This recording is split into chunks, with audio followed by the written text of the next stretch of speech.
Dave Wood, welcome back to Between Two Beers. Thank you very much, boys.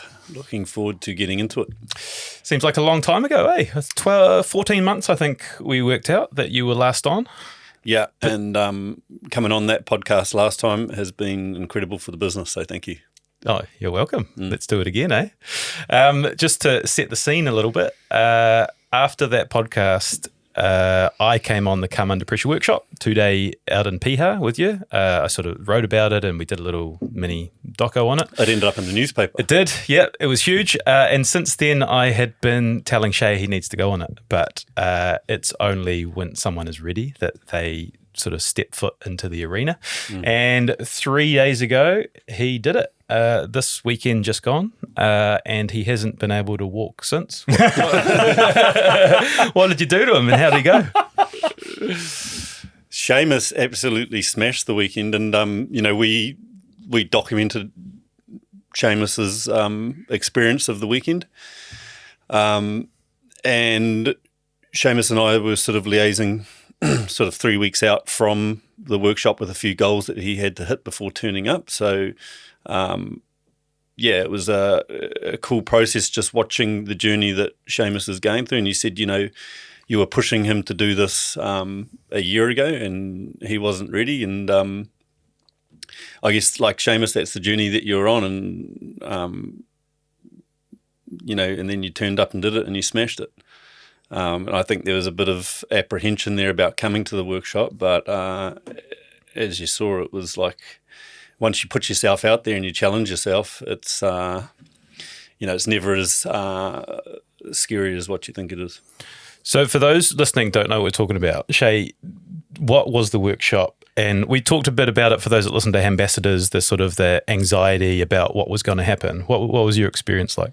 Yeah, so it's a 2-day workshop. Day 1 out at Piha, day 2 down in Mangere in Sandringham. I think David probably invited me 14 months ago after. You went on it and said, I think this would be really good for you. We had Jamal, who helps facilitate it as well, come on later on and was like, we would love to have you out there. And I was just not keen on it at all.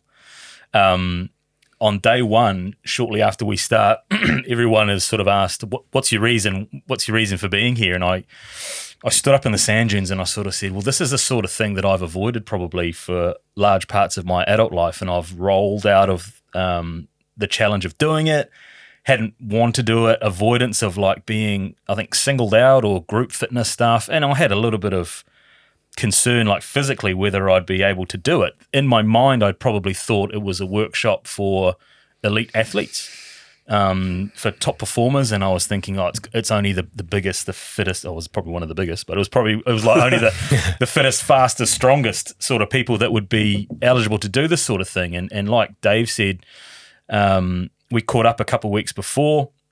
And I was already on this kind of, as people that listen to the podcast or follow the podcast know, made some changes and was achieving some pretty good success. We set some, I thought at the time, I don't mind telling you, when we were sitting up at your place and you said you got to hit 133 kegs before you can come on. And if you don't hit it, you ain't coming on. I went away from that and I thought, oh man, shit, that's going to be quite hard. But dialed in, was really deliberate about what I wanted to do. And then I think the Monday of the course, I sent you a photo of me standing on the scales and sure enough, I was at 133 and I was pumped. What's the reasoning for doing that?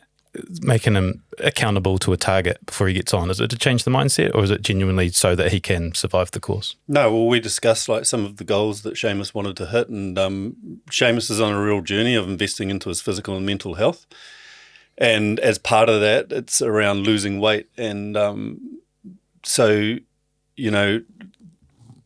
having known Seamus and also working with him a little bit 3 weeks out, it was pretty evident that that's something that needed to be at the forefront in terms of his goal setting and how he was going to create some vision and values and mindset around that. And so it was just a means of like challenging him. Hey man, if you don't put some skin in the game here and you're not willing to like really push yourself, then the workshop's not for you. And it is also, I guess, when Seamus came to me and he told me about his sort of journey, it got me motivated. And so when I'm motivated, it's like I love working with people where there's a challenge. So it's kind of, putting the challenge back on Seamus and helping him create some guidelines and systems and protocols around that so he can achieve the things that are fraught with difficulty and challenge and fear and apprehension and tension and going towards that. And, the workshop really is about human performance, this 2-day workshop, and we get people from all walks of life, all ages, and they're there for self-betterment. They're there to work things out. And, we frame the workshop up. It's around stress mitigation and better understanding how to control your body's stress response and to remain calm under pressure. But it's actually just about human performance and optimizing your health, your physical and mental health so that you can achieve sustainable peak performance. And, one other thing as well is like the workshop hasn't been the destination, right? We've got a stretch goal through the year as well, which is to hit 100 kegs by December, which is still 32 odd kgs away and 8 months away, almost to the day-ish. So like employing strategies picked up on, I'm like fizzing here at the moment, like employing strategies picked up on the workshop as well to help implement or to help kind of achieve that is energizing too. I think there's also like a more serious part of all of this, and that is, if we go back and the road that Seamus was going down was fraught with its own, Seamus sort of talked to me a little bit about how he was holding himself back in terms of breaking down some of those barriers to improving his physical and mental health. And the challenge of doing that, we discussed the challenge of doing that is fraught with much more difficulty than the challenge of actually stripping down some of those barriers and actually pushing himself.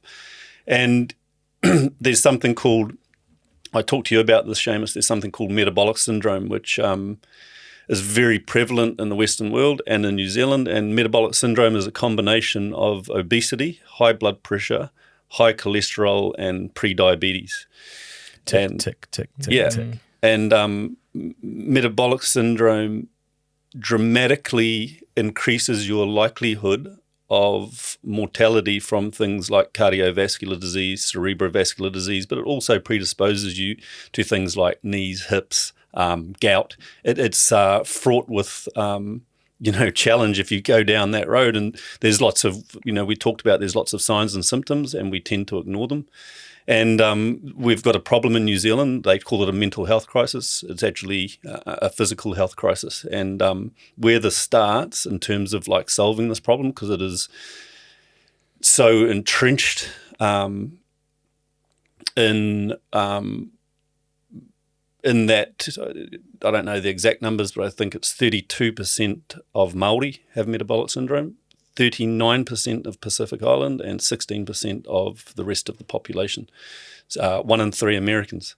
So this is massive, man. And we often talk about, well, it's my body, and but actually you're impacting everyone. And having worked in the ambulance service for 13 years, what you see when you go into the ED is bed spaces being taken up by people that have abused their physical and mental health and haven't listened to the warning signs, and through self-inflicted misery have ended up in there by not taking accountability. So where this starts is with people like yourself. People are like, well, what do you do? This problem's so big. You start with yourself. We start with us 3 in this room investing in our physical and mental health. And so these kids are looking up to us and they're like, man, that's what you're supposed to look like when you're 40, 50, 60 years old. How old are you? Well, you speak, I'm 41. There was an analogy, man, and it rocked me on day one about, like, imagine you only have one car for your whole life and you've got to look after it, take it to Warren Fitness, get the tyres changed over. Like that analogy of the one car being your body. Like you only get one of these things. So why would you like abuse it and put it through? Like that smacked me between the eyes of being like such a simple analogy which makes so much sense. Yeah, that's like, again, one of the things working in the public health sector as a paramedic was I was constantly seeing the end result of lifestyle disease, of not making healthy choices, and it really I've always been interested in my health, but it really motivated me because I don't want to spend the last 20, 30 years trapped in my body, right? I want to be surfing and high functioning when I'm 60, 70, 80 years old. I want to be able to move my body and be physically and mentally well and capable. And so that starts now. It starts like investing now and prioritizing your physical and mental health over everything else. We talk about this in the workshop. It's like be selfish, protect your own energy, protect your own physical and mental health. And that's the most important thing that you can invest in over everything else. So you have to be selfish. You have to prioritize yourself. And selfish is just a word. It has a negative connotation. But if you're not selfish, you tend to be a people pleaser. And when you are selfish and you invest in your own physical and mental health, you're more capable of helping other people anyway, because it's all about helping others, but you got to help yourself first. This podcast has a really cool connection. I know 14 months, it seems like a lot longer. You came on, there was such a strong response to your episode, one of our most popular. We've had Jamal on since telling his story because I met him on your workshop, and his speech gripped me with such emotion and purpose that we got him to share his story, and that's resonated with our audience too. And there's an added dimension to it now because my mum went on the course as well. She had been one of these people who had been a bit apprehensive. She was like, it was something I'd wanted to do, but I never really thought that I was the right sort of person to do it. And then she messaged me out of the blue and she's like, I've just booked myself into the Come Under Pressure without even talking to me. I was like, oh, good on you, Bren. Well done. And then she's, over 60, over 65. And how'd she get on? So we posted a photo up halfway through the workshop, and it was a picture of Brenda, like you said. I think she's 66, 67, and another guy that was there, slightly younger but around about the same age. We posted a photo up of those two sitting overlooking the Tasman Sea doing a meditation. This is part of the workshop, like the first day we would reconnect with nature, and we must have got 40 messages just about that one photo. And it's like, the thing is, like, we're so used to in the Western world seeing people in their older years as, our mindset and our view around them is that they're decrepit and old, right? And there's a reason for that, and that's because a lot of people over the age of 60 have let go, they're not well. In other cultures, they view the older people as the wisest and the healthiest. Cultures like Japan, and when people see people like Brenda who are healthy and investing in their physical and mental health and are still pushing, it's very contagious. It's motivating. Just having those two on the workshop, for me, that's where I want to be heading. Like it's never too late to change, and it should be like this whole thing around this health journey should be. It's like it's a life investment. It doesn't just stop. It's a life thing, right? It shouldn't stop when you get older, and so Brenda turned up and absolutely smashed it. And we were doing an exercise in the water where you just walk through the water and you practice gratitude as a form of meditation and changing the way that you think. And Brenda the whole time had a smile on her face. She was just walking through the water with this big smile on her face, yeah. And she just brought such good energy to that workshop.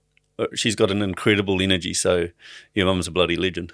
She is a bloody legend, and she was glowing afterwards. It's been 3 days since she came over last night, and she's like, "Oh, tell Dave it was better than I expected, and I had really high expectations." And I think it's the way the course is set up is that you share really early and you really are vulnerable and open up, and it builds this little community straight away. And then those relationships are just sort of expanded on across the course of the 2 days.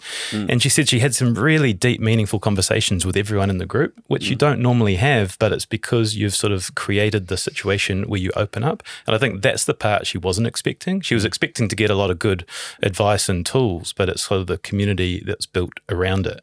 Was that your experience too? 100%, man. Like that, the power in sharing we talk about it all the time, really, but when you're actually in the middle of it, it's It is pretty epic, and people might not necessarily use the same words or the same phrases that you use, but when they're talking, you can recognize the patterns that you're feeling or you're thinking, and there's a power in kind of that shared experience of being like, okay, we always say like, oh, you realize you're not alone, but like there is nothing more powerful than someone in a completely different time period in their life sharing something which is so similar to you and going, oh man, we're not even different really at all.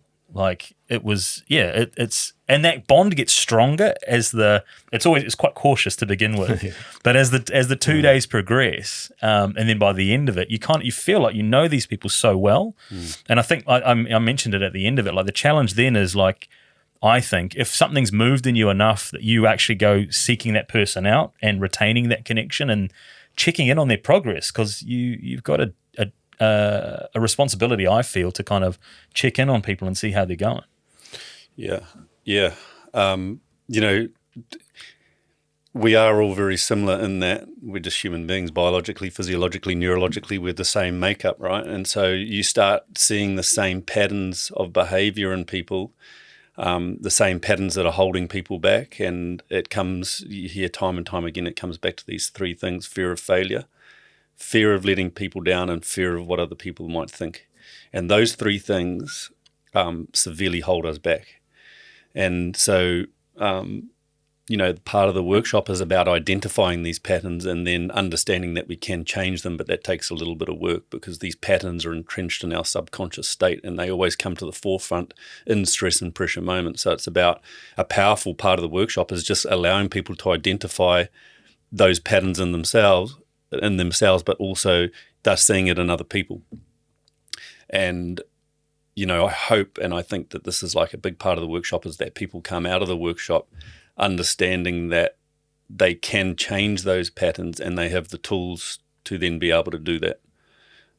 Because, the pattern you train is the pattern that becomes entrenched in your subconscious state. So if it is a pattern of like holding yourself back or negative self-talk, or you're too worried about what other people think so you don't challenge yourself and you're scared of failure, then those are the patterns that will just keep coming out, right? And people live their whole lives like that. The beautiful thing about being a human being is we do have the ability to change. It's just fraught with difficulty and challenge, but that's the good journey. And it's testament to the crew that you've got on there that build that safe space where you feel comfortable there in what are essentially quite uncomfortable situations at various times during the workshop too. Yeah, Jamal, the guy that helps us out, he runs a business called Te Kairahi, and I've been listening to Jamal since we started this workshop, 2 years, right? And this comes back to like surround yourself with the right people. And so I've heard his talk over 20 times. I've heard these themes and these things that, because he's very good at getting his stuff across through storytelling. And so there's things that he always says, and when I first started listening to them, they sort of just brushed off the back, I appreciated it, but the repetition of the things that he talks about, what you put out in the world, that law of attraction comes back to you. He also talks about whatever you think and believe, you will find ways to confirm that in everything. And so if you think about that, it becomes very important in terms of like your thought patterns and your perspective and your beliefs and your values and your goal setting, because you will find evidence to confirm whatever it is that you're doing or thinking out there. And so all of the stuff that he talks about is now really entrenched in here and has stimulated a lot of thought and thinking for me. And I was thinking about it on the drive and just how important it is to surround yourself with those types of people that elevate you and motivate you and make you think and challenge you. And, going through this process of building my own business, there have been people and even people like, relatively close to me who have tried to push me down a little bit, not in a direct way, but it happens. And now I'm very wary of like the people that, my close group of friends. I'm kind of like, I'm more aware. Just before we leave the workshop, it's set up so there's the sort of physical element where you create stressful situations and then work out tools to respond to it, the body respond to it.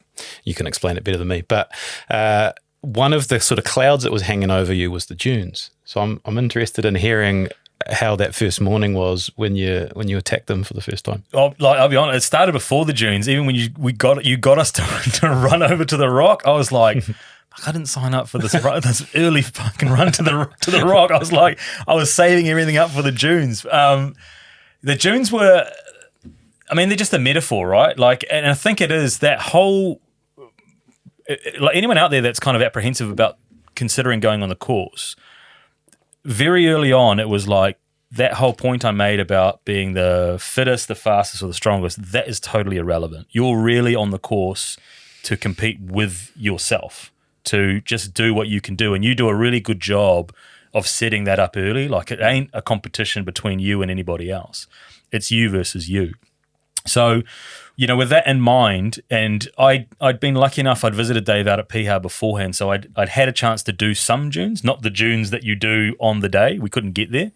Piha's a wild place if you haven't been out there. It was my first time to go. But I was reasonably comfortable and more confident because I dropped 20 plus kgs. So, you know, sheer loss of weight alone, you can move a lot better. And without delving too much into the course, you go into power phrases and kind of into your psyche. And having had a chance to work with Dave before, I knew, and you say this in jest, but I knew I've got a real power bottom.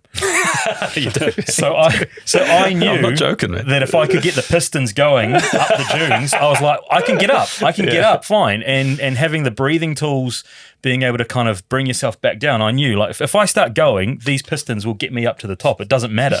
So it was epic like that. Yeah, the reality is, well, I'll ask you, could you have done that 10, 12 months ago? No chance. Yeah. And what you're seeing is like the confidence that the change, the transformation your body has gone through gives you mental confidence. We think that these two things are separate, the mind and the body. They're the same thing. And, you know, if one is off, it'll affect the other. And you turned up, you turned up to the beach and you drove from, you know, this was also part of like the whole challenge to sort of not just prepare you for the workshop, but make sure that, you know, you're a suitable candidate and that you're willing to, like, you know, really push to be there. But you drove from Hamilton to Piha, and basically all we did really, apart from talking a little bit, was run those dunes. And running the dunes is like, on a micro level, is everything about life. It's uncomfortable. It's like mentally and physically challenging. And you can learn a lot about the condition of your mind when you're really under the pump. And that was kind of like the purpose of that exercise, was you'll keep going. You know, you could have kept going. You already pushed it. You pushed beyond what the number that you'd set, but you would have kept going. And it's the mind that gets in the way. And that exercise was about you better understanding the condition of your mind and how it's holding you back. And I think that you really took that into the weekend, because I watched you running the dunes, because I thought that was going to be the most difficult thing for you. But you didn't look out of place, you know, and that was I think that was one of your worries coming into the workshop, was that you were going to be out of place because of the weight and because of, you know, you weren't at the point in your health journey. You weren't at that end part of your health journey, that end goal, right? You're part way through that. And so there was worry there about being out of place, but you didn't look out of place, especially not running the dunes. Yeah, thank you. And you've helped him set a weight goal. Do we announce that? Does that help? I did it already. On Ambassadors, yeah. I just did it before. Oh. 100 kgs. Oh, right. 100 kgs in 8 months. Yeah, and that's and you will hit it, you know. And it's at the end of the day, like with goal setting, it's not as much about achieving the goal as it is keeping you in a process. And that process is, you know, we can introduce things like discipline, accountability. You know, we talked about you creating accountability for this this target that you have, and perseverance and dealing with setbacks and failures. That's the cool thing about setting a goal. And then with that goal setting, you align your values and your thinking and your emotions and your actions towards that goal. And that's like, I love it when, people like yourself come to me with a lofty goal. And again, because like that motivates me, but it's like we should all be doing this. We should all have these lofty goals and vision, and that end goal should be something that's right now almost it's unattainable right now. And then we work back from that, and we have these medium-term goals and these short-term goals, and then these day-to-day goals. And the important thing about again like goal setting is like then you start bringing in things like values and mindset and as a framework to help you achieve that goal. Yeah, one of the important things I think for me that I took away from the workshop as well is for me to be successful, I've got to get really granular in the detail and be really deliberate about the actions. So like, really mapping out my meal plan for the first 8 weeks of the year was really, really critical. But I know now it's not just that first 8 weeks. It's like, it's everything again after that. It's really delving into the detail and being really, really deliberate about it. And I think that's probably something that's been missing from my mindset for a little while, is actually realizing that all the little 1%ers, they actually make a really big difference in the wider scheme of things. So it's not, for me, it's not just, diet and eating. It's exercise. It's making sure my head's in a good space, that I'm taking time out, that I'm getting between red and blue.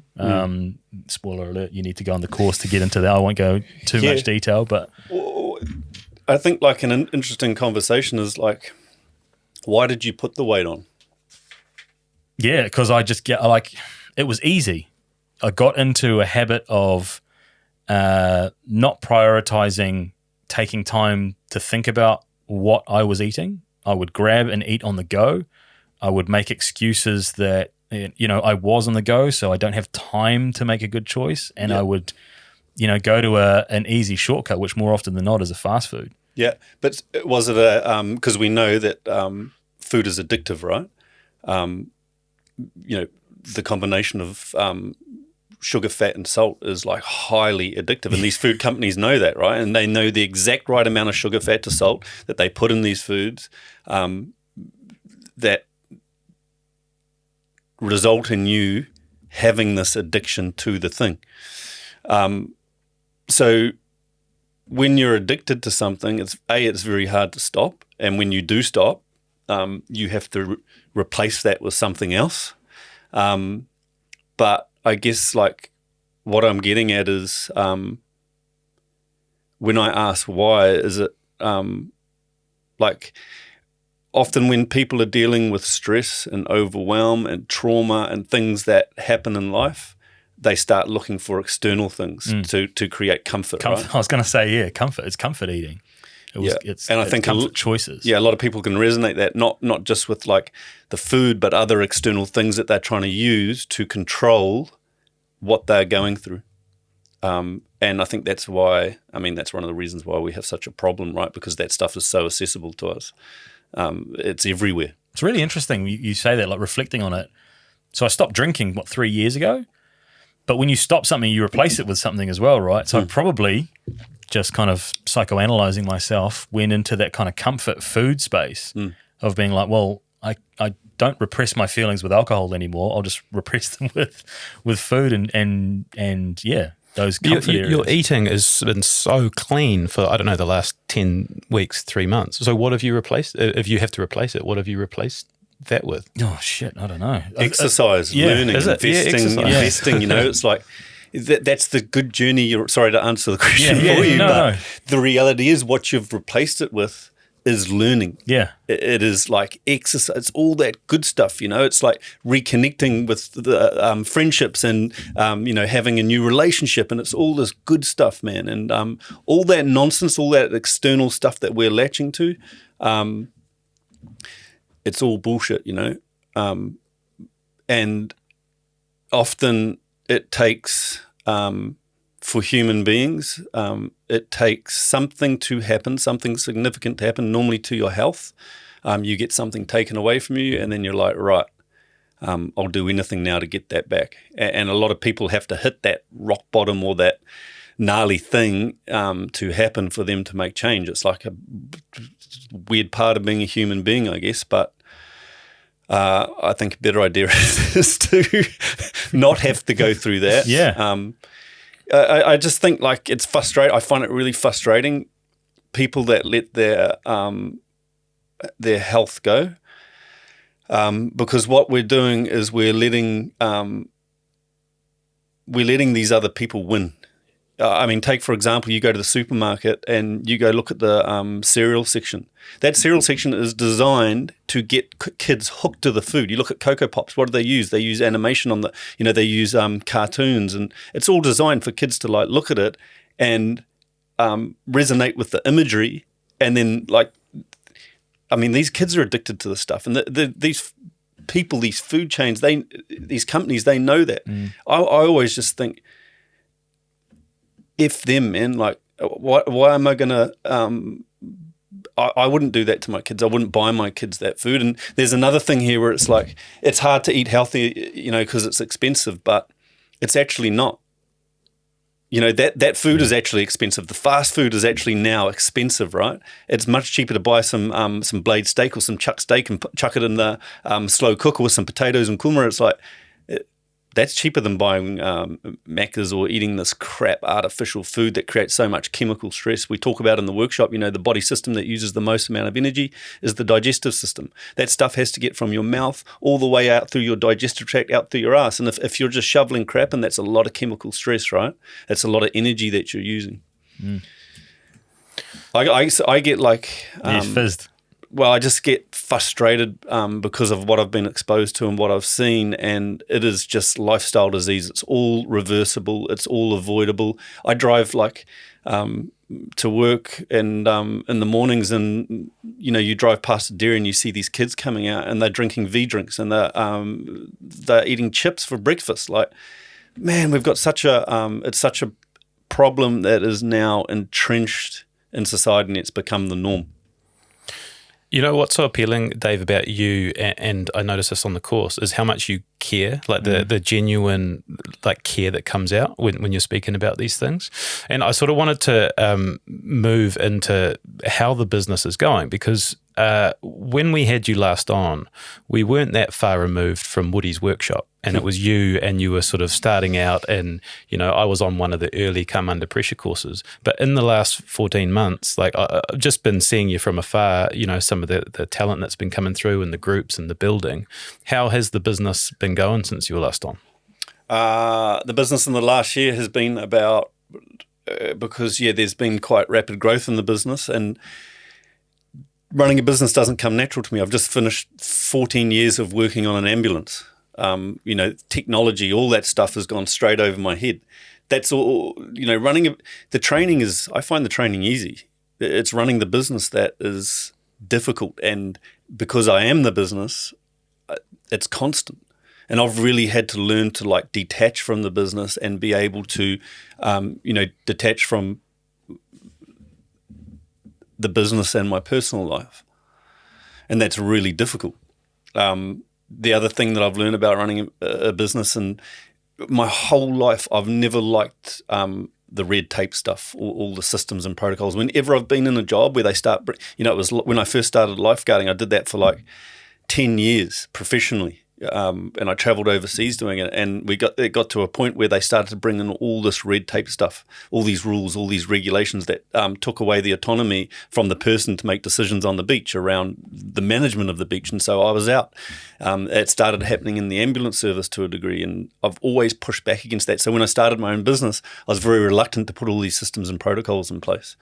And it was just about just going out there and doing the thing and making it up as I go along, and not having, and I thought that would unlock my creativity more. But what I learned, and I've had some really integral people in place to help me understand this, is that the more systems and protocols you have, the more creative, it creates more creativity. And so it was a whole mindset shift for me. And this last year is about bringing in these systems and protocols and automating some things and making things run more smoothly. And I'm learning about all of that, and it's challenging. And being a a small business, you have to understand all parts of the business, right? But I think the biggest thing that I've learned is you've got to have the right people.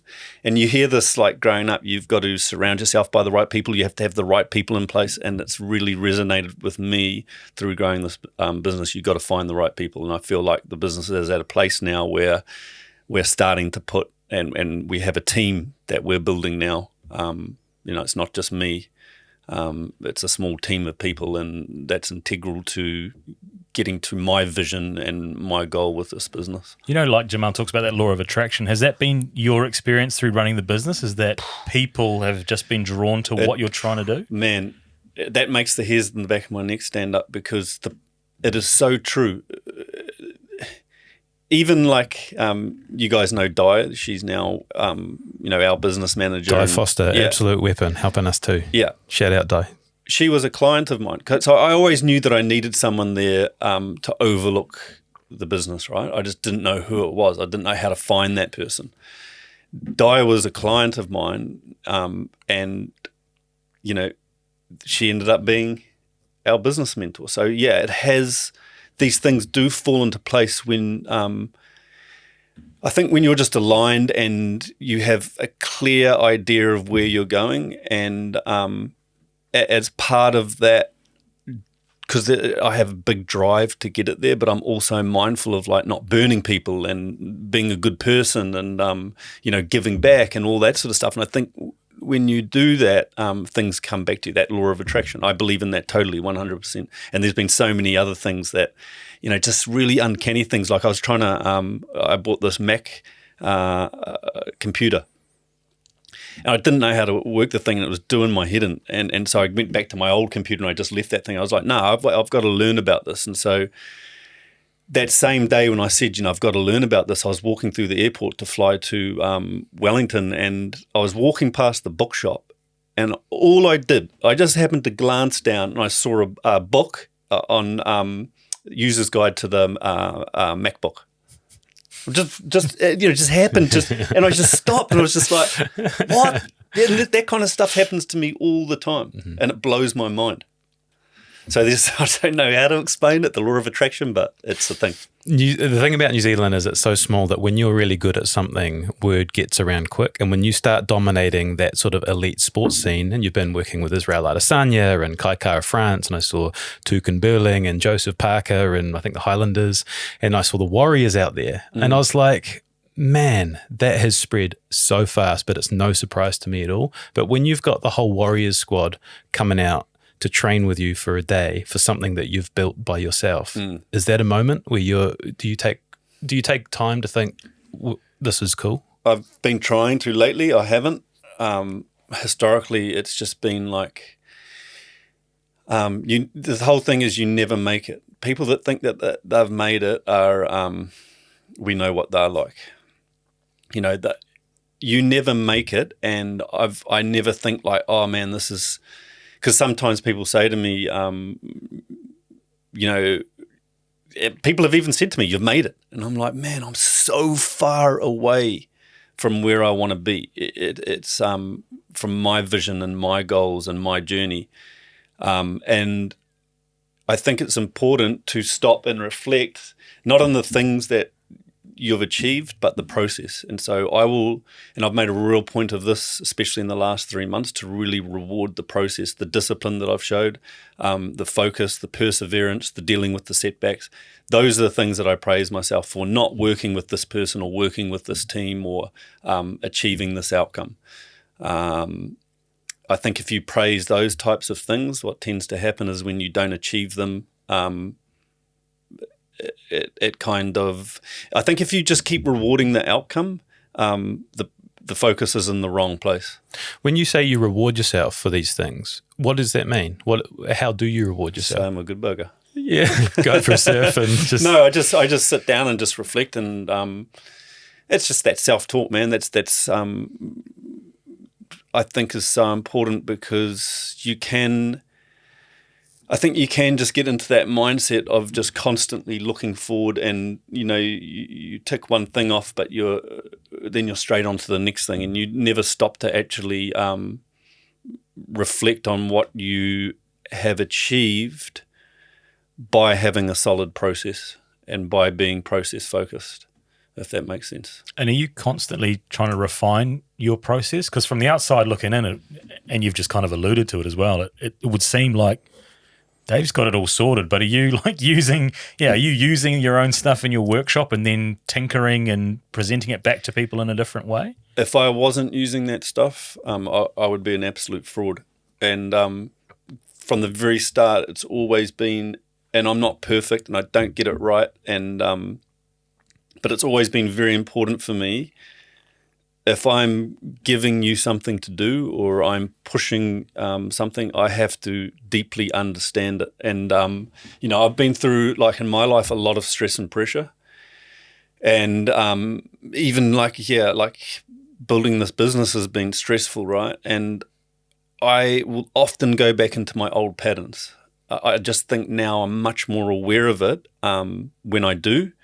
But it's a constant work in progress, and the systems that I've brought into my life to get the balance right between stress and recovery, what I've found is if I go away from them, if I stop reconnecting with nature, the social interaction, the exercise, the investing in my mental health through things like meditation, if I stop doing all that stuff, it doesn't take long to get burnt out. And that's I guess that's just the result of how we're living nowadays. We live in concrete jungles. We're exposed to so much acute stress, I think more than any other time in civilization. And so what I'm seeing is people that if they don't have these skills or they don't have ways to shift back into a recovery state in their day, they just get burnt out. They become very reactive, and that starts manifesting in things like irritability, difficulty focusing. It ripples over into their sleep, into their interactions with people. And so basically, everything that I've created in my business has been things that I've used on myself to navigate stress and pressure and everything that I've been through. And the thing I like about it is it's not a silver bullet. You don't go to a workshop or have an interaction with you and go, yeah, he's given me all the answers and I just got to follow this, and things will be good. You got to adapt it to your own situation. Yeah, well, no one has all the answers. We look at no one has all the answers. We're all trying to just figure this whole thing out. But what I've learned through this whole process and trying to find balance in my own life, and I've been deep down all sorts of rabbit holes, and I've tried those little 1%ers, and I've tried a lot of stuff, and I came to a realization that what I talk about is getting the foundations right. And if you don't get the foundations right, you can build a house on top of crappy foundations, but the cracks will start appearing. And if you don't get the foundations right in your life, the cracks will start appearing. And you see this in athletes. They get right to the very top just by that brute force, biting down, pushing, the dedication, all that stuff, they get to the top. But if they don't have solid foundations, the cracks start appearing. You see this in every sport. But I also see it in the people that I work with. And so it can be very difficult when you have pushed to the top in whatever you're doing, and the cracks start appearing, to then go back and get the foundations right, because it's like, well, the mindset is, once the cracks start appearing and you're at the top, what do? You add more load.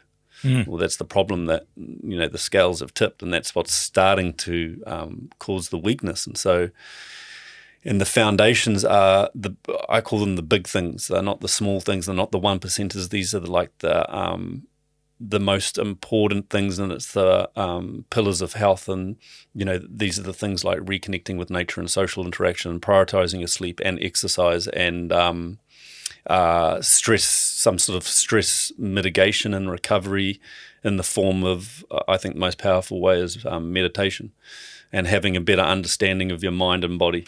Jumped back on that 20-minute Breathing flow. No, the deep stress.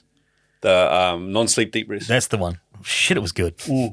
Shit, it was good last night. Yeah, these are tools that anyone can integrate into a busy day to get the balance right between stress and recovery. And we talk a lot about this in the training, but also with my clients and in the workshop, is if you don't get that balance right between stress and recovery, what it actually reflects is an imbalanced nervous system.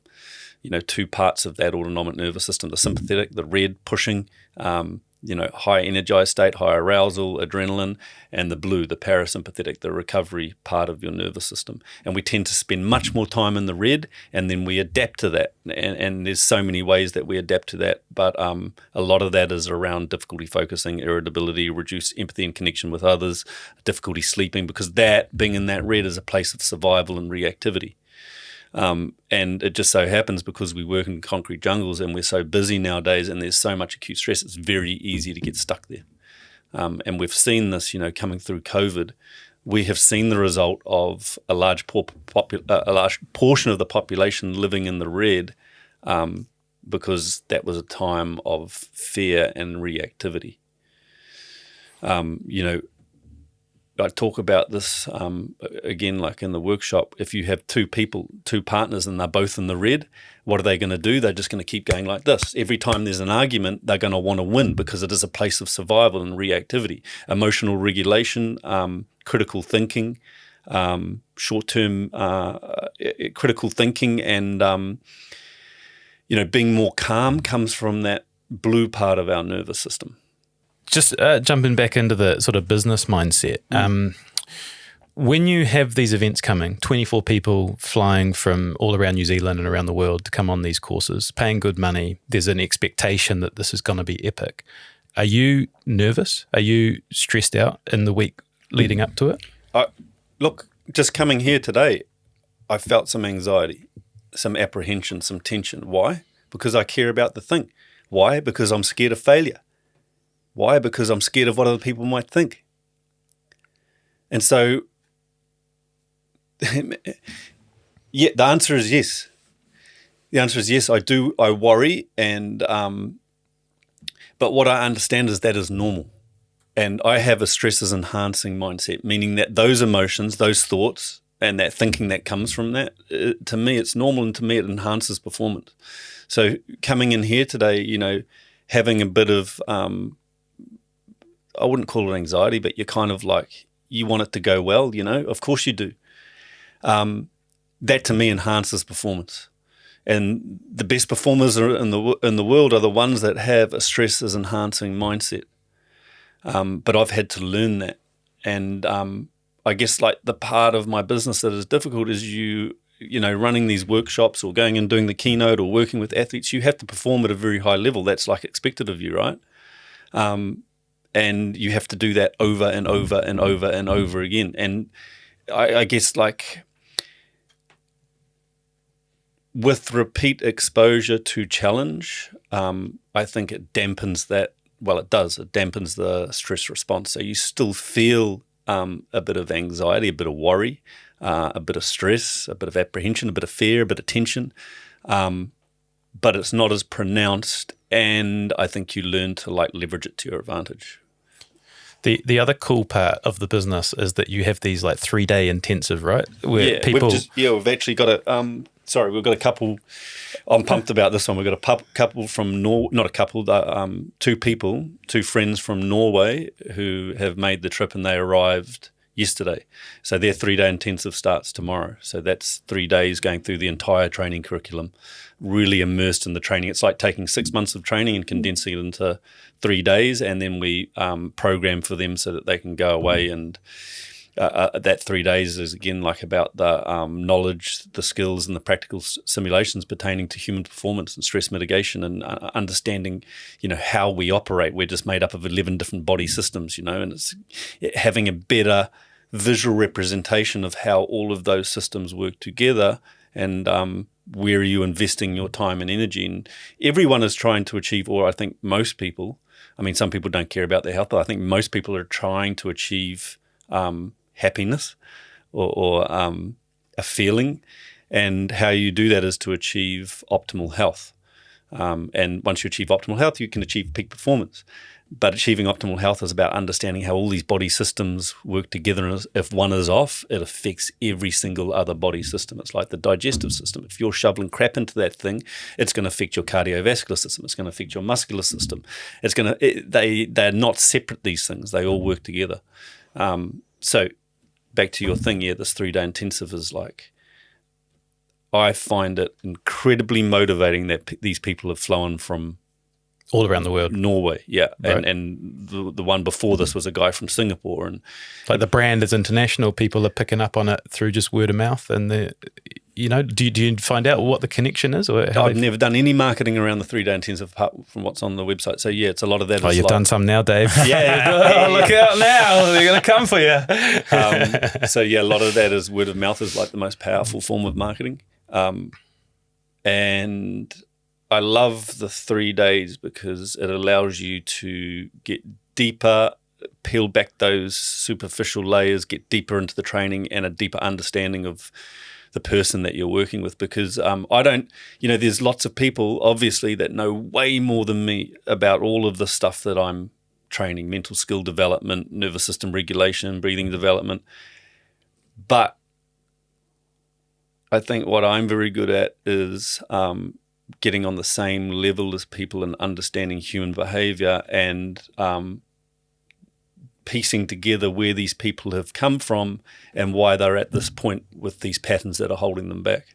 And a lot of that comes from working in the ambulance service and over 13, 14 years dealing with thousands and thousands of patients with different presentations and from different walks of life and from different ages. And so I always loved that aspect of the job, and that's what I love about what I'm doing now is most of it just comes back to understanding human behavior and understanding that person and they're a unique individual and they bring their own strengths and weaknesses. That is your genius zone, is that you with your cat backwards and bare feet and T-shirt and jeans, breaking down really complex sort of scientific theories into really easily understandable sort of lessons. And with Jamal, like you come from it with the sort of, the scientific side, and then Jamal is more sort of the spiritual, the feeling side. It works really nicely together. Anyway, that's big enough ad for your course. Hey, that should do the job. No, one thing though as well, a little bit like us with the podcast, like you get a front row seat to some amazing people that come through all the various courses that you run or all the various contact points that you have. That must be really uplifting for you as an individual to learn from other people as well. Yeah, the sum of like, if we take it back to like working with an athlete, there's always like an end goal, obviously, and it is never about, the relationship is never about me giving all the answers. It can never be that. It's like I sometimes feel like I learn more from the people I train than what I'm teaching them, but it's always like a two-way thing, right? If we're going to work something out, I don't have all the answers, but together we can work it out through trial and error and, hey, what about this and what about that? But it's the same, when you work with anybody, it's like a two-way. I can't even remember what your question was. This is a really good time to introduce Paul Cole, who's the world's #1 squash player, and Dave's going to help us get him on the podcast one day. But he's got some words. He would. I reckon he definitely would. He's got some words that I want to read, and it's going to sort of lead us into a few other talking points. But he says, I was coming off the toughest season I ever had when I reached out to Dave. By the end of the season, I could barely last playing 45 minutes without being exhausted. Reaching out to Dave was the best thing I've done. Not only did he help me realize the root cause of this, but he also gave me the tools to deal with this by myself, which is game-changing. I've become addicted to breathing, and my resting heart rate has dropped by 10 BPM. That's money. Stress is a killer in life and sports. So I'm keen for you to take us to the start. How does someone like Paul Cole get in touch with you, and what was that first session like?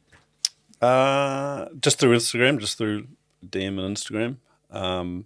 And then what I would normally do is just like look into that person a little bit and their journey, and you only have to Google someone's name and it's all there. And so what I knew before even meeting Paul was that he had a huge drive for achieving like the pinnacle of the sport. And so I knew that I was dealing with a human that was self-motivated and had amazing discipline, and like these are the traits you see in most athletes or people that are achieving highly.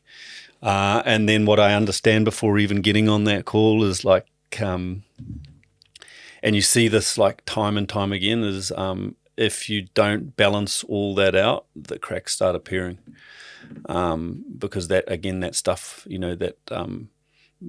that drive, that perseverance, that discipline, that can get you right to the top, but unless you have the foundations, like what we talked about, the cracks start appearing. And a big part of working with Cole was just finding enjoyment in the game again, and not taking it so seriously. There's often a huge emphasis on outcomes, especially if you've already achieved a world title. It's like, well, now you got to start protecting that thing, and so the bar's been lifted here, and you start thinking about the outcome that amplifies stress and takes you away from the process.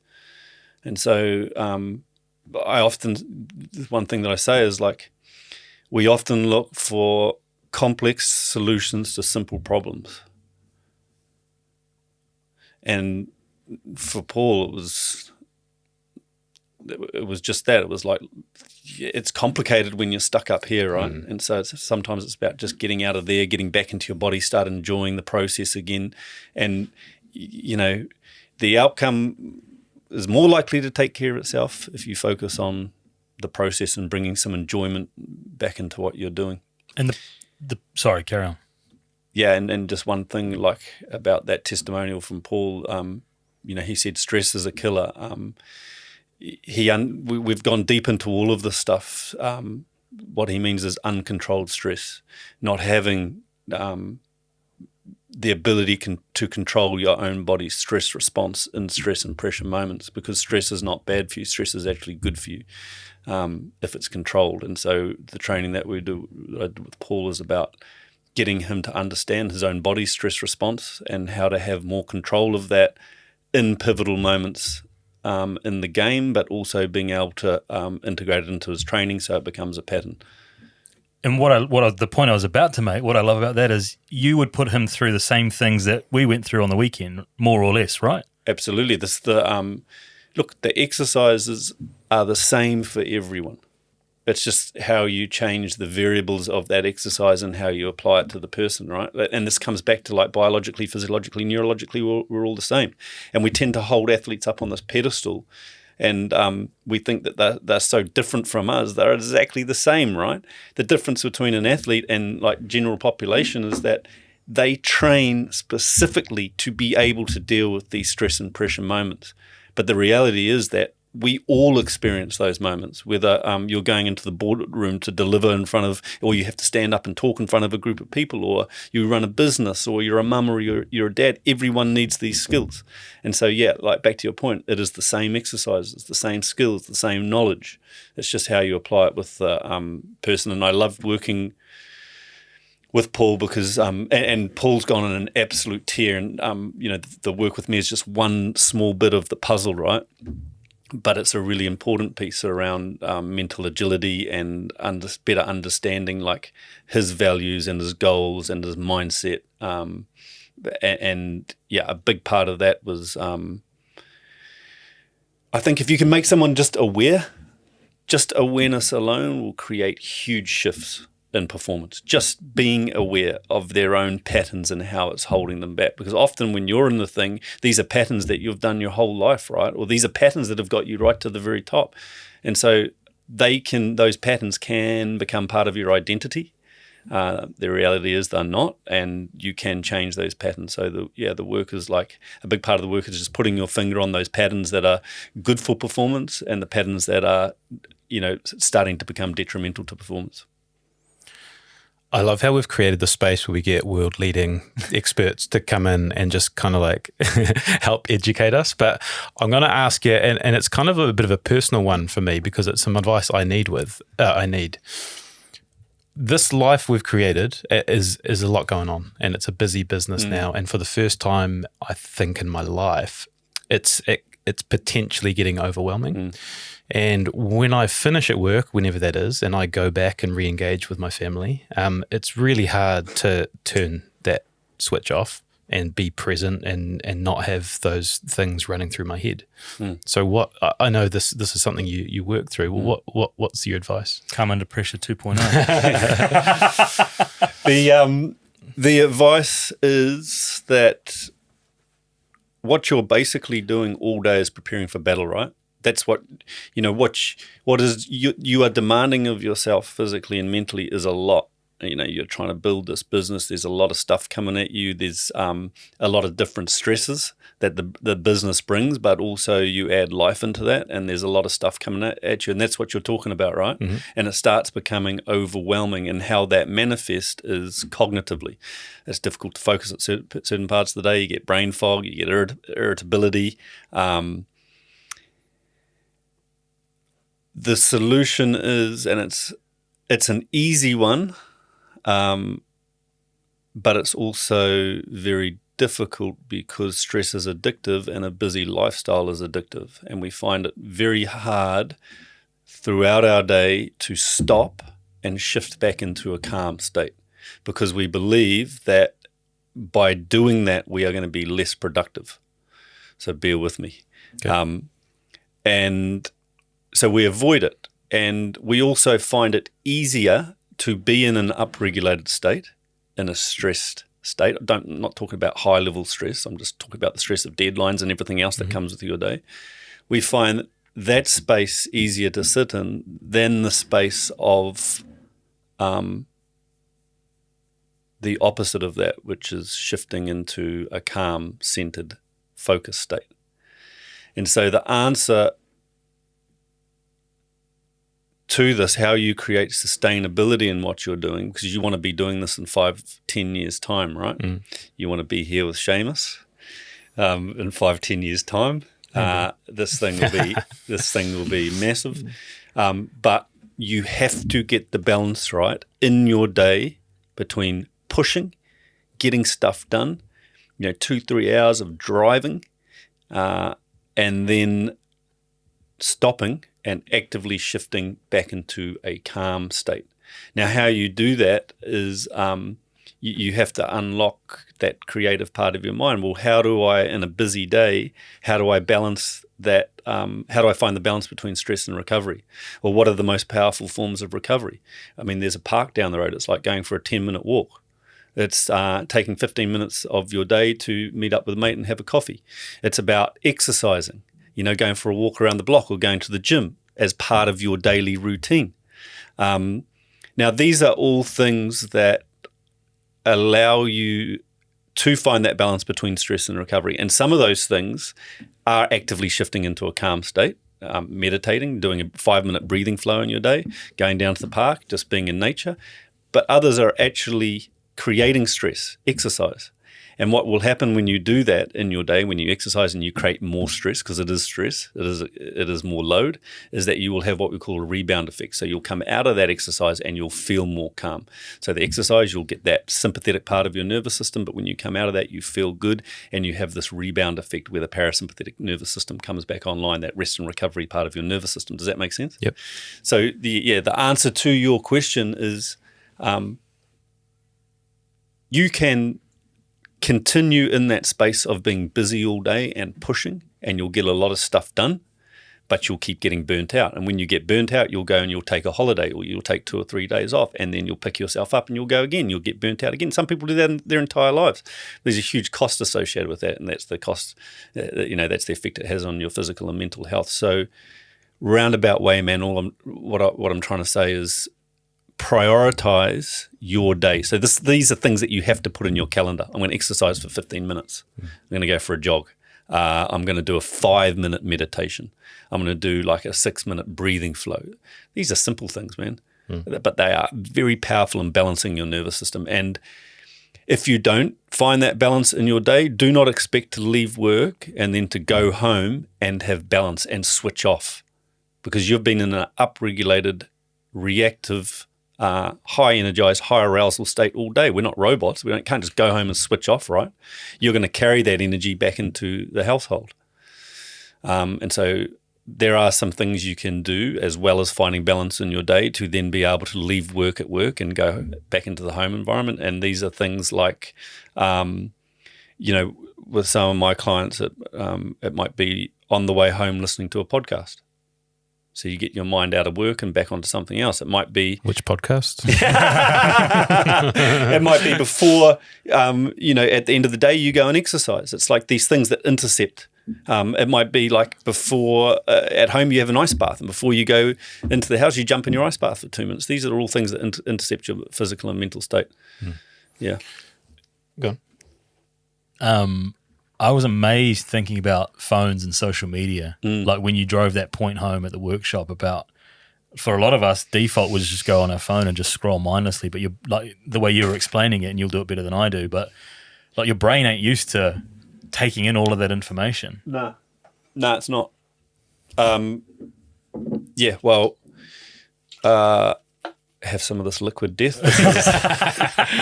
It's not an energy drink. This is sparkling water with a little bit of lime. Yeah, the phone's a huge problem because our brains weren't designed to interpret this much stimulus and information in one day. And so the phone has basically become an extension of our arm, right? And what we tend to do when we do find that quiet space during the day, or I call it the void, that moment of the day when we find boredom, is we pick up the phone and we shove it in front of our face. And then what is happening is all of that stimulus and information is being fed through to your brain, through your senses, through your eyes.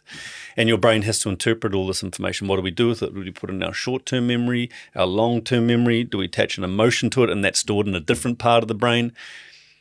But it's overstimulation. And it's also, the scrolling is multitasking. So we are just adaptive machines. So the pattern that you train is the pattern that comes out. If the pattern is this, high resolution imagery, constant stimulus and multitasking, then that's what you start craving.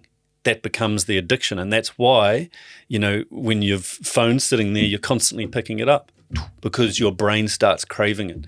And then if we look at kids in their development ages, where they are, their nervous systems are in that such a critical developmental stage, and they are forming their opinions of the world based on their perception, their thoughts, their thinking, and they are doing this all the time. It is terrible in terms of their self-development and growth, because what you're training is a child that can't focus. And if you can't focus, then not being able to focus is terrible, right? We all want to be able to focus on what we're doing and be present in what we're doing. But that is training a pattern of not being able to be present. And it's training an agitated mind, and that's for anyone.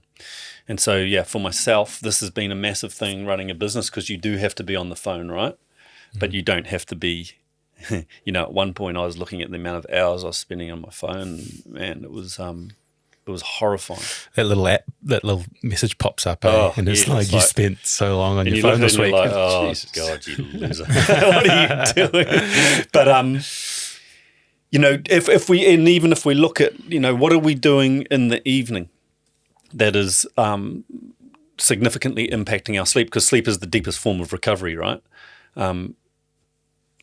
What happens is after sundown, this is how our circadian rhythm works, how our biology works and our hormone releases. When the sun goes down, there's no overhead bright lights. We don't have this high resolution imagery or the screen. And so we are in an environment that is low level light, and that stimulates the release of melatonin from the pineal gland. Melatonin is the sleep hormone, right? By being on your phone in the evening, because it's stimulus and bright light, you are suppressing the release of melatonin, and instead you're getting the release of adrenaline from the adrenal glands. So you're going 360 degrees against your own circadian rhythm and hormone release, and it's messing everything up, right? I mean, you know what it's like to be on your phone all day. You feel absolutely drained. I feel sorry for these kids, man. Like, I think if we don't get on top of this problem in the next 5 to 10 years, I hate to think of what it's going to look like. Yeah, when we spoke the other day and sort of prep for this, you made mention that, we have a platform and there are actually some important messages we need to get out around mental health. I mean, the Come Under Pressure workshop, I think originally was a response to that and to help people. Is it what we've already spoken about, or is there more of a message that needs to get out there? It's like, it's kind of like, it's a very tricky space, right? because what are the messages and how do we get it out there? It's difficult. It is difficult, and we are just, we're just us. Like, what do we do to get this message out here? And I think, again, it comes back to what I talked about at the very start. It's we make sure we are doing the thing. You, me, and Seamus. We make sure that we are prioritising our physical and mental health so that these kids looking up to us, whether it be our children or our children's friends or whatever, see what we want them to see, which is a human being who's strong, resilient, healthy. And so that's what they're looking up to. That's what they're aspiring to. I think that's where it starts, but it also starts with the messaging that we're getting through to these kids, and I think the messaging is off. Like if we look at, take for example, a sport team or an athlete that fails in their endeavour to achieve something, what do we tend to do as a culture on social media? Go and look at the comments or in the news. We tend to pull them down. Mm-hmm. Right? And so what we're doing is we're sending very clear message through to these kids that if you fail, it is failure. And you're going to get ribbed for it. We have all these beautiful opportunities, man, when these athletes or these sport teams don't succeed, to get behind them and prop them up. Hey, this failure is a stepping stone to success. That's where all the learning takes place, right? But we now have a culture that views failure as something that is a negative. And I see this a lot with the young clients I work with. They are so scared of failing. And then, there's other messages there that we need to get across, and I think the food is a big one. It's obviously a massive problem, the chemical stress that carries with it, and it now seems to have become the norm to eat things like Cocoa Pops for breakfast. And so these kids are addicted to sugar, fat, and salt from a very young age. When they don't get it, they lose their marbles, and so I don't know, man. It's like can be, and if you look at it from the outside and what we're dealing with, it can seem like an overwhelming problem, but it just starts with each individual, right?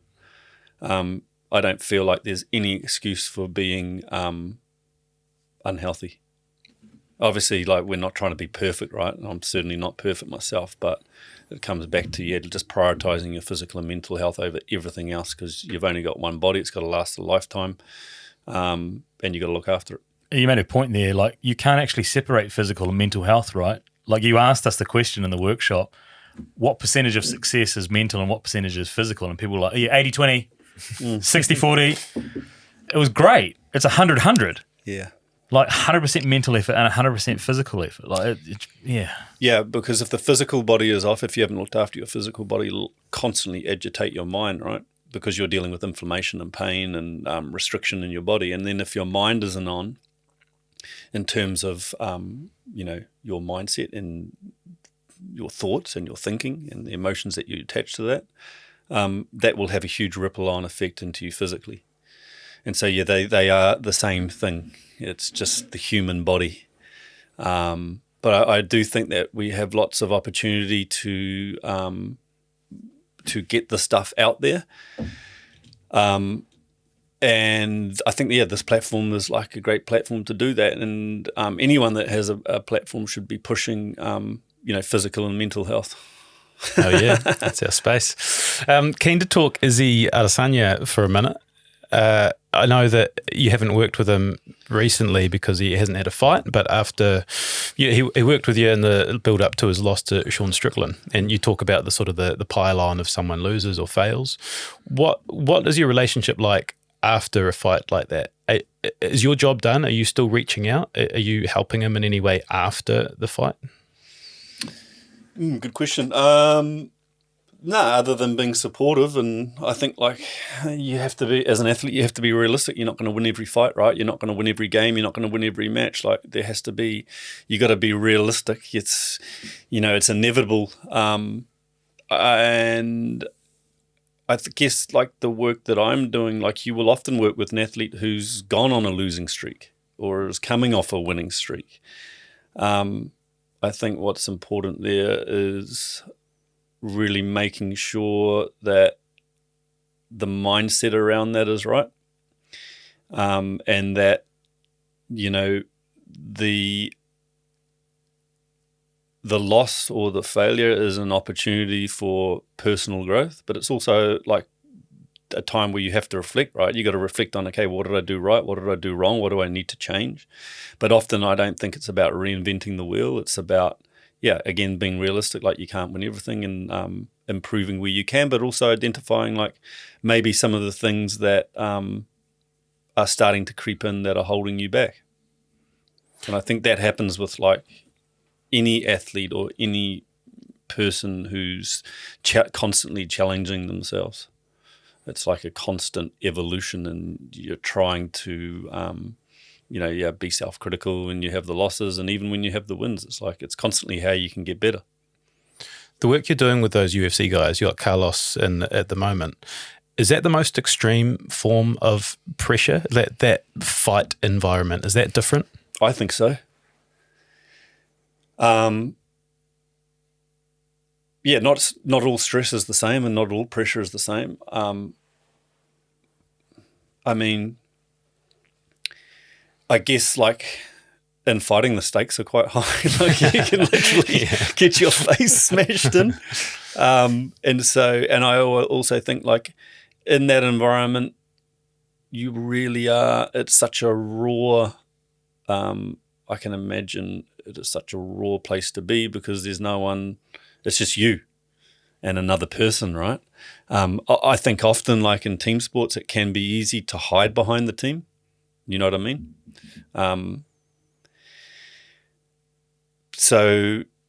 But I think, like all of these sports, the squash, the tennis, the soccer, the football, the rugby, the league, whatever it is, there's so much like stress and pressure tied to it, especially nowadays because there's sponsorship involved, and especially in team sports, like there's someone waiting right there to take your spot, and we demand so much of these athletes. It's ridiculous how much we demand of them and how much we expect. Man, they're just human beings.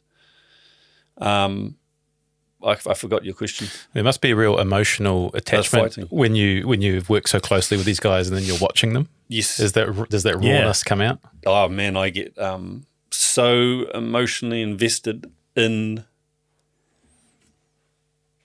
that person or that team, and you want them to win so badly, or you want them to perform well so badly, because you see the amount of blood, sweat, and tears that they put into it, and I only work with people that I wouldn't work with a dickhead, for example, like someone that doesn't. They got to be good people, and so that the athletes I work with are really good people, and I think, you so in that respect, you want to see them do well. You want to see like the,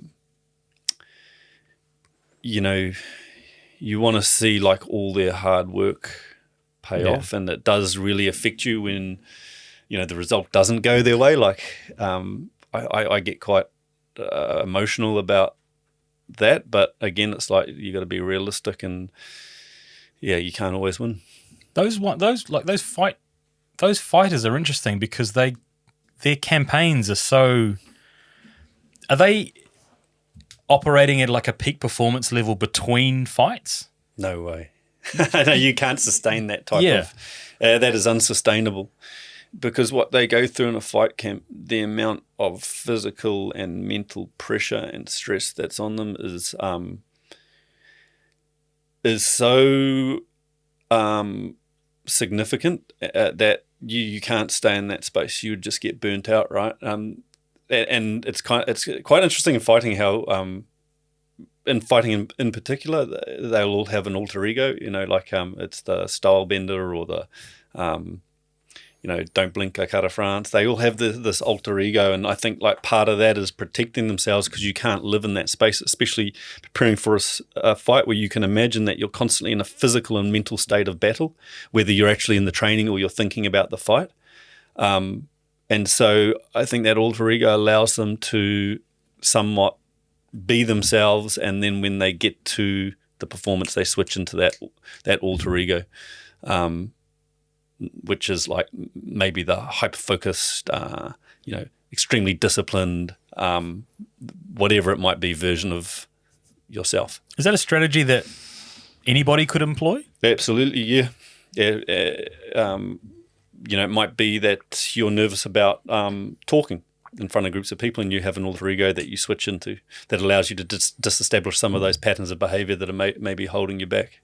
I think last time you came on, we talked about you being really nervous before a big talk. Yeah. I know you've been doing a lot of talking. Are you more comfortable in that space now? Yeah, way more comfortable. Like that was the first one. It was kind of like baptism by fire because I'd not done one before, and it was like in front of 400 people, so it was a big one. But it's the fear of the unknown, man. That's all it is. It's the fear of the unknown. Hadn't done it before, hadn't done that presentation before.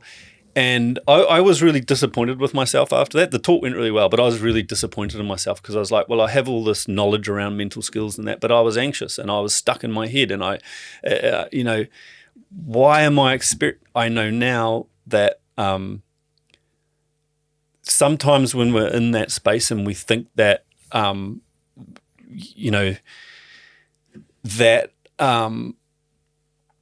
apprehension and tension and fear and all those things that we're feeling, we feel like it is detracting from performance and that we shouldn't be feeling it and that we have to push it away. What I've learned is that it's totally normal, and you have to go through the fire. You have to go through that feeling of feeling like you're on the back foot and you're not progressing or you're not where you need to be in order to overcome challenge. So that was my experience of that. And then the next one was less stressful. Yep. And then the next one, obviously, and the thing is, like, this is why creating challenge in our lives is so important to our growth. It's because that's where you work all this stuff out. That's where, you expose yourself to stress and pressure and vulnerability and the fact that you might fail, but you do it anyway. That's where you work all the stuff out. The problem is a lot of people, because they have a negative relationship with stress, because they've gone through trauma or a stressful situation, or they have anxiety or whatever it might be in their world, they start not exposing themselves to challenge. Because why would you want to expose yourself to more stress when you're already overwhelmed? Well, that is a terrible place to be, because now you're in a very insular space where you've put up so many barriers, so many protective barriers, and over time that then becomes your identity and that becomes your subconscious patterns, and you're never really exposing yourself to challenge, and so you're not reaping the rewards of what comes of that. When you said at the start that people say you've made it, and you're like, no, I haven't. I'm not anywhere near where I want things to be. Do you have a vision that you can say about what you want this to turn into? Because from the outside, like you're incredible at what you do, and the course is amazing. But there's a bottleneck too, right? That it's you. It has to be you. This is your business. It's built around you. So where do you want it to go? A big part of like doing all of this, I guess, like there's selfish reasons behind it. Absolutely. Like, I want to do this first and foremost for me, and I'm not afraid to say that. And to better my own life, and to have, one of my big visions and goals is to build this thing so that it allows me actually to have a lifestyle where I have more time and I can go and do the camping and travel overseas. And, when I do have kids, I can have more time with them. So that's, one part of it. The other part is I want to give back. I really do want to give back. And I'm not talking about specifically, the people that come on the workshop or the clients I'm dealing with. I mean, like the people that can't access this stuff because they don't have the means to be able to access it. I want to do something here in New Zealand where, and I've, like part of that is like what I'm thinking is working with kids who are vulnerable. I want to be able to bring this stuff, this knowledge and these skills to them. And that's something that is a goal and a vision that I have in the next 2 to 3 years, is to be able to do a mini like calm under pressure workshop where you're going to vulnerable at risk youth, because they're like the next generation. And I think it's really important to invest back into them, but also like you can't just keep taking, like I've been really fortunate in that I've had to work. I've also had to work for it, but I've also had a lot of things go my way, and I think you can get stuck in like keeping wanting more, for yourself and building your business, the selfish reasons. But I feel like if you don't give back in some way, then it's kind of all just worthless. So that's like a big vision in the business. And then, another big goal and vision is to get this out globally. I want to build an online platform. I want to create the best, it was always, I want to create the best stress mitigation workshop in the world. And I will do it. And I will take this calm under pressure workshop to Australia, and then I'm going to take it further afield. And I want to run this calm under pressure through every single school in New Zealand. I want to build like a small team of people who can take this workshop and put it through all the schools. And that's like a huge part of my driving force. But I also want to be working with the best athletes in the world. Yeah. Of course I do. Like part of that is selfish as well. But I want to be working with the best. And I want to, but I would say I equally enjoy working with just the guy down the road who's dealing with overwhelm and stress. And I just like dealing with people who are motivated for change. That's why I got pumped when, you came to me and you said, hey, I've got this target. Straight away, man, I'm like, boom, okay, let's go. I love that. I love people that are, because my job is not to motivate anyone. I always say, I'm not here. If anything, it should be the opposite. You should be turning up motivating me with like the things that you said, hey man, I've got this target. And so straight away I'll buy into that. Where are you at, Shay? I'd bring you in here. It was sort of getting on the home straight, but I know that it's been a really, I'd say the last 3 months have been really transformative. Like this has come at a really good time. Yeah. The tools that he's taken. Law of attraction, man. Yeah. It's what you're talking about. Yeah. What is it that you'll take most away from it? Oh, look, you've only got one shot at this. Like being selfish and investing in yourself is critical. Like I probably built a lot of my identity previously on helping others. And like your point of like, if you don't help yourself, how can you actually help other people? Like that's a big thing. So if that means, how much of that for you was sorry to interrupt. No, go. How much of that for you was just people pleasing versus actually wanting to help other people? Oh, 100%. Because it deflected away from actually having to do anything on my own stuff.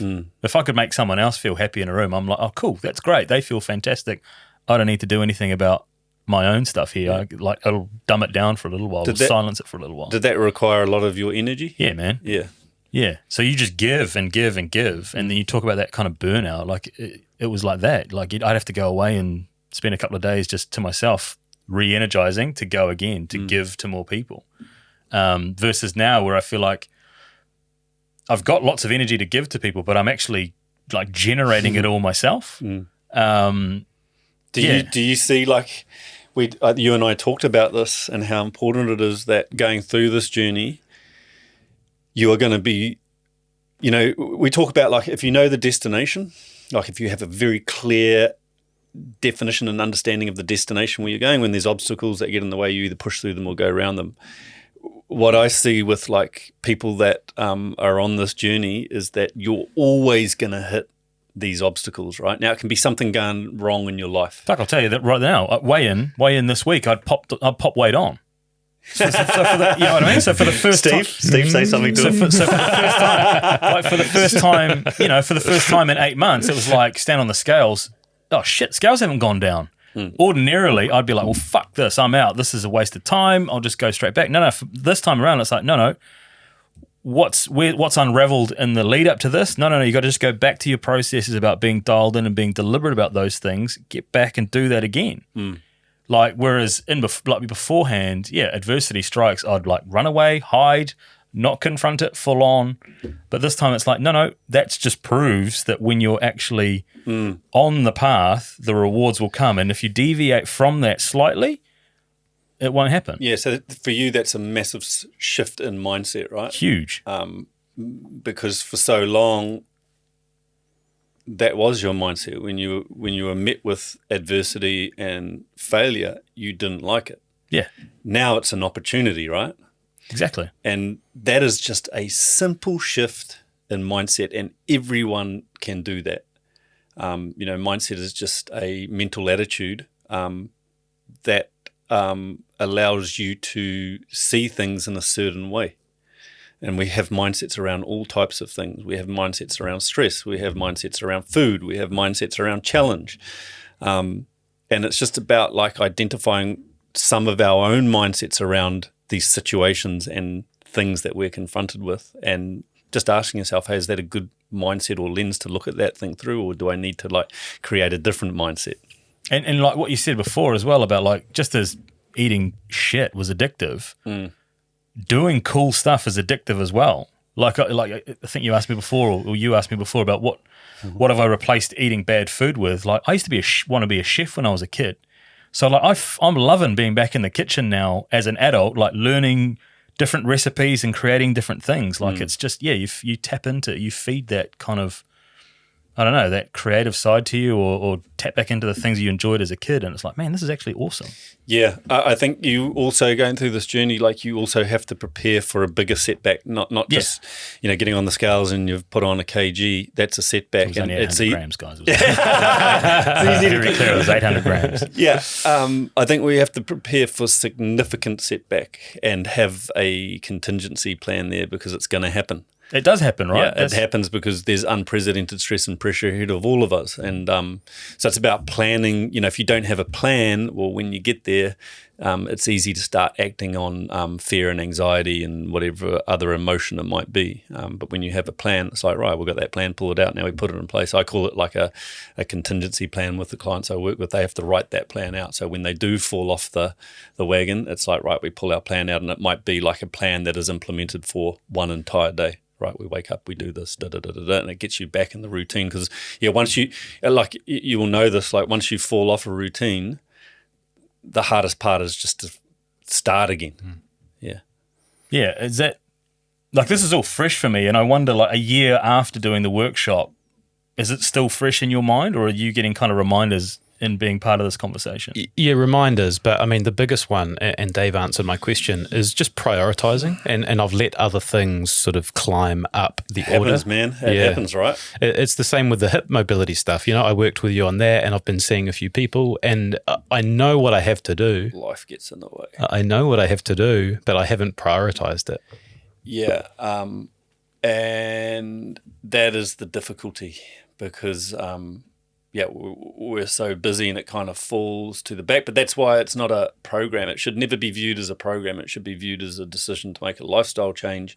And what I found is, like with my calendar, I'll sit down on a Sunday afternoon and I will program the stuff in. And so that takes the cognitive load off. I don't need to think about it. Right, I'm in the gym for 20 minutes today. I'm doing shoulders and arms. Right, it's in my calendar. I tell you, there's one thing that's in my calendar, and it's at 9 o'clock every night. I go and do an hour of mobility.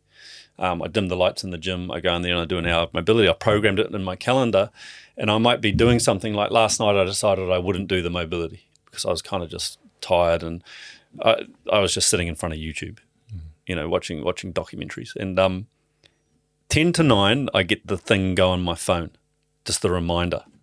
It was just that got me into the gym at 9 o'clock. Yeah. Because now it's on my mind. And then I start thinking, oh man, maybe, I should do it. And it's actually really feels good when I do. And so then I'm in there at 9 o'clock, and that happens every week. So if it's in the calendar, much more likely you'll do it. Keep it. And the other thing is keep it simple, especially with like the exercise and strength and conditioning and stuff. Just 20 minutes. Better than 20 minutes is good, especially if you do it every day. So it's like the routine, and it's almost like I've been really reluctant to do this, to have these types of things programmed into my calendar, because again, my mindset was growing up that I wanted flexibility and I wanted to be able to go over that side of the world and do this thing, and I didn't want any of that structure in that. But yeah, what I've learned now is that structure is the gold, because it takes the cognitive load off. I don't have to think about it so much. It's just bomb, bomb, bomb, bomb, and then that allows me more creative space. I can relate on the power of the calendar. I've started using we've used a shared calendar. Me and Shay and my wife are all in the same one. But It's a different podcast. But no, we have started. It was actually after the sexologist come on, our first repeat guest, and we started. This is getting good. There, we're getting good. No, we started prioritizing like a weekly check-in, me and Bon, because there's so much going on, but actually dedicating time to just... It's not in the calendar. Yeah. So I don't know when you guys are doing that. And it pops up and you'll forget about it, and it's Sunday at 8:30, and then it pops up and then it's like, oh shit, it's in both of our calendars, and we make the effort and we go. And if it wasn't, I think it would slip through. You'd find an excuse here. Yeah. We are the masters at finding excuses, eh? Yeah. Here's like, I think one really important thing to understand is like, we hear so much about like how powerful our minds are, and you know, by tapping into it, how it can enhance like every facet of our life and performance, basically. But the reality is, like, most of the time, your mind is working against you, and you have to be consciously aware of that. And because we spend, you know, upwards of 80% of our time in a subconscious state, it can be difficult to recognize when that thing is dominating us. And we are aware of our subconscious patterns because when they come to the surface, our conscious mind is aware of it. But where am I going with this? What was it talking about? Your mind working against you. Yeah, it's easy for your conscious mind, when these subconscious patterns do come to the forefront, it's easy for your conscious mind to rationalize it. So now you've got both of these things working against you. And you know, for me, it's taken a lot of hard work to actually realize that and be able to put my thumb on it when it happens. I tell a story about, just a simple story, about like being in the sauna, and I'd normally get in at 5 o'clock at night. This particular night I was in at 7. And while sitting in there, I rationalized the fact that because I was late getting into the sauna, I wouldn't do the ice bath. And I was totally okay with that. So I was just sitting there in the sauna, sweet, not going to use and it was a wintry, hideous night. It was cold. Then I got out at the end of the sauna and walked over to the shower, and I just caught the corner of the ice bath out my eye, and I was like, you tricky thing, man. There we go, trying to dominate you again. And so what I do, take the top off and jump in the cold water, but the mind is constantly trying to trick us. And that's why like meditation is so powerful, because it allows you a better connection with your mind and to understand, you know, what's going on up there and how the thoughts stimulate thinking, and then you attach an emotion to that, and that dictates your actions. And so when you understand that sequence, thoughts, thinking, emotion, action, what becomes the most important thing is being able to better articulate your thoughts and understand them. I think when we had you on last time, we said it was the best ever ad for your workshop and your program. I think this might have gone one better. Yeah, let's see. I did want to sort of land the plane with closing up. So, you know, 2 days ago you finished the Come Under Pressure workshop. I don't know, 6th or 7th or 8th ones you've done. I only know 2 people that were on it. They both loved it. Right, Shay and Bren just said they couldn't speak highly enough of it, so it's been a big success. Sunday afternoon, everyone packs up and goes home. What are you left with? Is that a sense of fulfillment? Is that a sense of on to the next thing? Are you taking a moment to think of what you've done? Nah, well, that's a cool question, because I often leave with a sense of, I often leave with like being self-critical. Which is a real pattern for me. It's like even if I've done something really well, I will almost as a pattern of behavior or as a pattern, a subconscious pattern, I will start questioning things. Could have done it better. What if we did it like this? And so that's what I'll often be left with, is like being self-critical of the thing. But I think that is a healthy process. I've learnt now that, how to leverage it into a healthy process, but I'm also often left the next day feeling just flat. Because you do give so much energy into the thing, and it's really important for me. One of the most important aspects of the training that I do is that people understand the knowledge, and I spend a lot of time and energy getting people to understand the knowledge, because I firmly believe that in order for people to apply the skills and the exercises into the practical world, they have to have the knowledge behind what they're doing, because the sum of anything that you do is a combination of what you're doing and what you think about what you're doing. And so if you take any practice in the workshop, if you are able to do that practice, but also talk to the practice and understand physically and mentally what's happening in your body when you do that, wow, man, the effect is totally amplified. It's a totally different exercise now. And part of that is when you have the knowledge and you're doing the thing, that allows you to talk to it. And when you're talking to it, that has an effect on your internal dialogue and everything. Well, I can attest to the great job that you do with that, because I think the first time you came on, you talked some concepts and I nodded along and agreed as if I understood what the fuck you were talking about.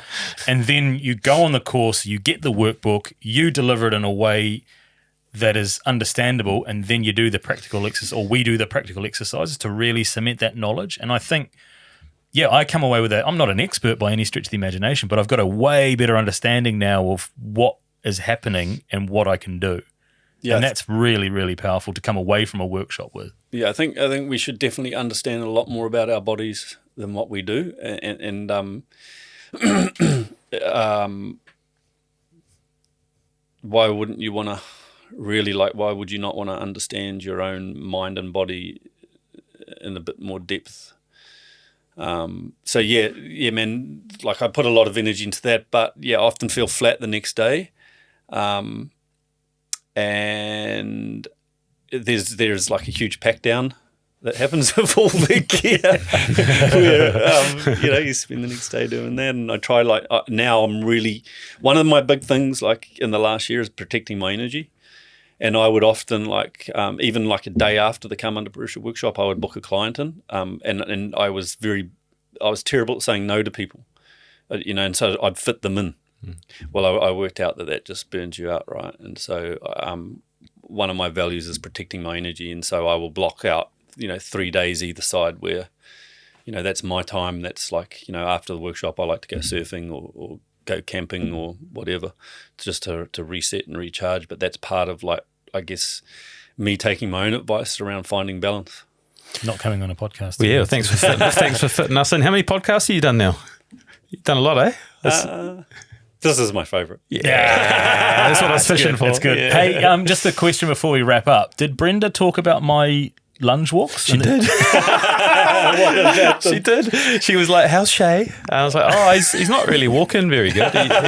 She's like, "Oh, yeah, that would be his deep lunges." She came up to me and she was like, "Man, I was looking at your lunges. You've got real good flexibility and depth." I was like, "There's an athlete in there somewhere, Brent. You forget, Brenda." Yeah. No, well, I do want to, in all seriousness, commend you for turning up and really putting yourself out there, man, because, that was the thing for you that was, a